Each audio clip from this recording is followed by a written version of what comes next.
Dealers association के banner तले जन वितरण दुकानदार शनिवार को 11 बजे डीसी ऑफिस पहुंचकर एक ज्ञापन डीएसओ को दिया।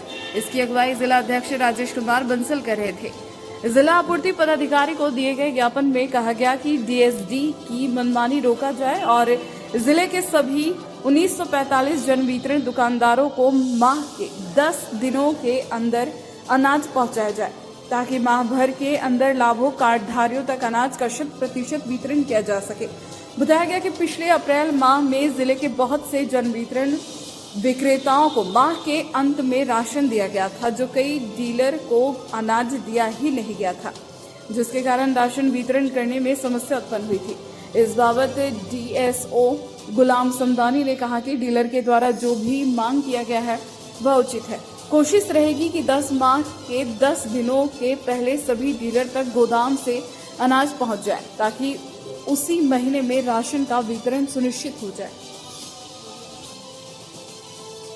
के जन वितरण प्रणाली दुकानदार के प्रतिनिधियों के माध्यम से एक आवेदन पत्र प्राप्त हुआ है, जिसमें अनाज जन वितरण प्रणाली बंधु को समय पे मिले और कोशिश हम लोग कर रहे हैं कि अनाज जो है 10 दिन पहले सारे डीलर तो अनाज मुहैया करा दिया जाए डीएसडी के माध्यम से, क्योंकि जो भी जन वितरण प्रणाली दुकानदार है अब पहुँचे ताकि समय हम लोग वितरण कर सके और मंथ डिस्ट्रीब्यूशन साइकिल जो है उसी को हम लोग पालन कर सकें। तो उम्मीद करते हैं हम लोग कि एक सापेक्षिक बदलाव की ओर हम लोग हैं और बेहतर हम लोग कैसे गिरिडीह को जिला को ले जा सकते हैं वितरण के मामले में। तो सारे जन वितरण प्रणाली दुकानदार बंधुओं के सहयोग से ही हम इसको सफल कर पाए। धन्यवाद।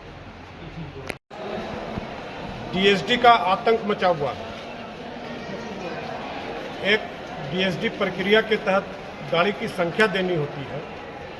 उस गाड़ी से जन वितरण प्रणाली की दुकान में खाद्यान्न जाता है, लेकिन जो संख्या डीएसडी देते हैं उससे 50% भी गाड़ी नहीं पहुंचती है। 1 मंथ 1 साइकिल के तहत माह के अंदर ही खाद्यान्न का वितरण करना होता है। गिरिडीह जिले में अप्रैल माह में डीएसडी के द्वारा 25 तारीख के बाद माह के वो भी प्रयास में है, लेकिन हमें उम्मीद नहीं है कि आगे अवधि विस्तार होगा। इसी मुद्दे को लेकर आज हम जिला आपूर्ति पदाधिकारी उपायुक्त महोदय से मिले हैं और हमने स्पष्ट रूप से कह दिया है कि 20 तारीख के बाद माह के 10 दिन के अंदर अगर डीएसडी के द्वारा खाद्यान्न नहीं पहुंचाया जाता है तो कोई भी जन वितरण विक्रेता खाद्यान्न अपनी दुकान में नहीं उतारेगा। और भी बहुत सारी शिकायतें हैं। डीएसडी के द्वारा ऑनलाइन डिस्पैच कर दिया जाता है, लेकिन भौतिक रूप से खाद्यान्न दुकान में नहीं पहुंचता है। उसकी भी शिकायत हमने माननीय जिला आपूर्ति पदाधिकारी से की है।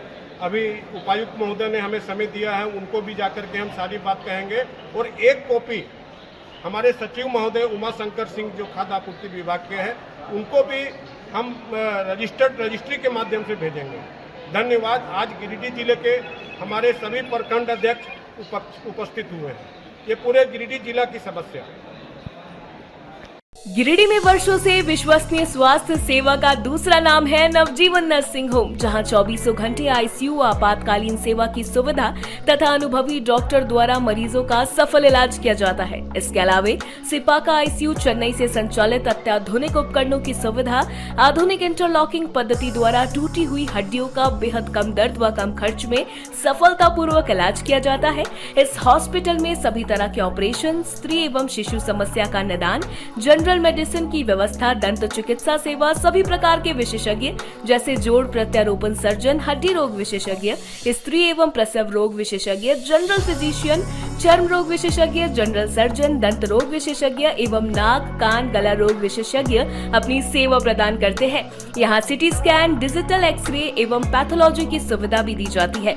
वहीं यहाँ आयुष्मान भारत मुख्यमंत्री जन आरोग्य योजना के तहत सभी तरह की सेवा मुफ्त में दी जाती है।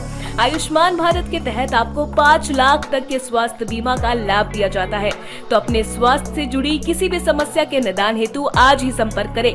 Bank of India main branch के समीप बरगंडा गिरिडीह नवजीवन नर्सिंग होम, जो समझता है आपके जीवन का महत्व।